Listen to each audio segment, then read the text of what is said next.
Welcome to Business Connection. I'm Liz Spencer. We have a great guest in studio. It's Jim Dishart. He's founder and CEO of 360 Financial Group. Hi, Jim. Hi, how are you? I'm great. Now, let's start pretty broad, but tell me a little bit about why a retirement plan is important. Sure. You know, the generation that we serve, or the individuals that we serve, typically 3 to 5 years away from retirement, or they're currently retired. Retirement planning is paramount for them, and there are really 4 areas that they need to focus on. Okay.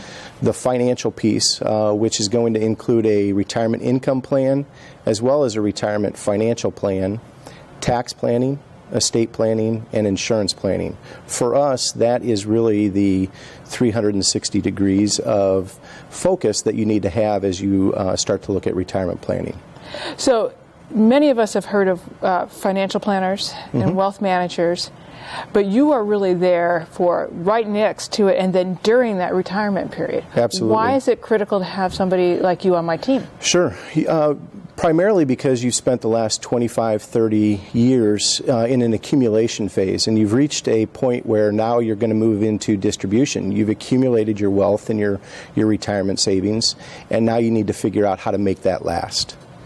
And what is the number one concern that you hear from people, that they're going to run out? That would be my number one concern. Yes, absolutely. Yeah. Have they saved enough, and do they have enough to get through their life expectancy? So really taking the approach that can we shore up that retirement income? And that's really the focus is we accumulate these assets because we're looking for income in retirement. Right, and we're making decisions at different stages of our lives, not knowing what the future holds economy-wise. That's exactly right. Right. And as we've seen, some really highs and we've seen some really lows. Yes. And that type of volatility is going to continue. I mean, and we've seen that happen, throughout time. The key is really having that retirement plan in place that is focused on generating the income that a couple needs or an individual needs in retirement, and then ultimately, is that sustainable in retirement? What is the rule of 100? Great question. Thanks. Rule of 100 is a guideline as to how much risk you should have within your portfolio. Okay. So you take your current age. If you're 50 years old, you would subtract that from 100, and 50%, the number that is left, should be allocated to the risk of what's going on in the market. The other 50% really should be geared towards generating income. And so as time goes on, the closer that you inch to retirement, the less exposure that you want to have with market-related returns, and really focus on income.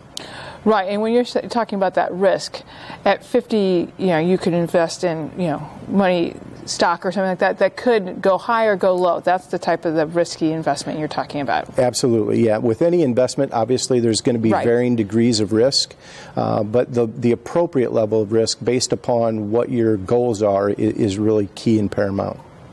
So the 100 doesn't refer to the age? That does not, no, that's correct. But when we think about age in that number, we are all living so much longer and so much better. Yes, without a doubt. And the longevity is really the number 2 concern. And when you look at that, do I have enough money to get me through retirement? It really is tied to that longevity because we are living longer. I mean, Social Security was established because the expectation was that people would live to about 65 or 66. Well, it's very common for us to have clients live well into their 90s. So the longevity of your money is really important as well. And I want you to say them again, but you had 4 pillars. Yes. First is the financial plan. Right, and that's the accumulation process. That's correct. Do you have enough accumulated? Number 2 is tax planning.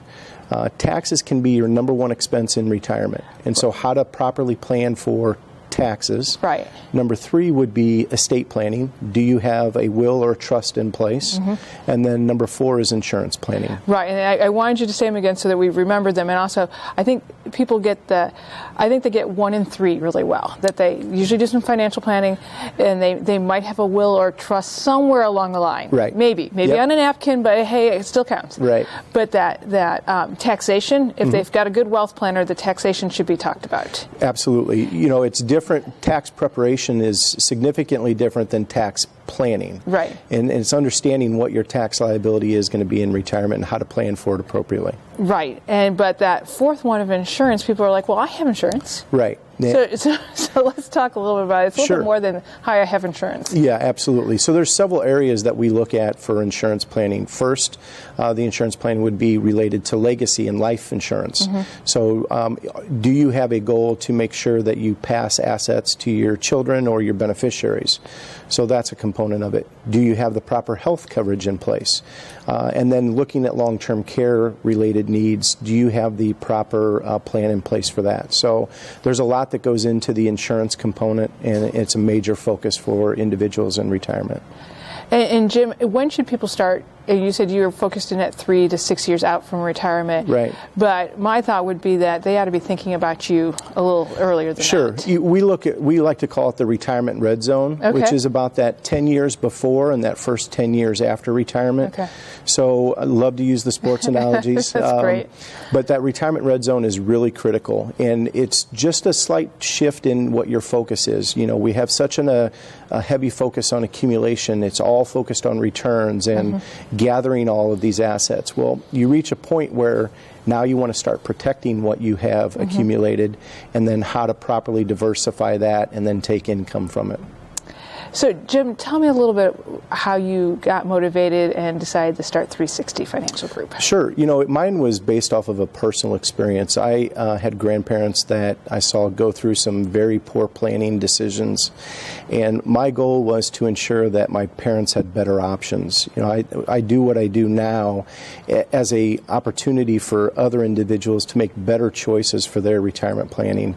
The greatest gratification that we get is knowing that our clients have a much different level of comfort with having a retirement plan in place, and that they can live their retirement years as comfortable as possible. Well, and really, as we all think retirement should be. It should Absolutely. be happy and stress-free. Yes, less anxiety, more memories that you want to create with your family.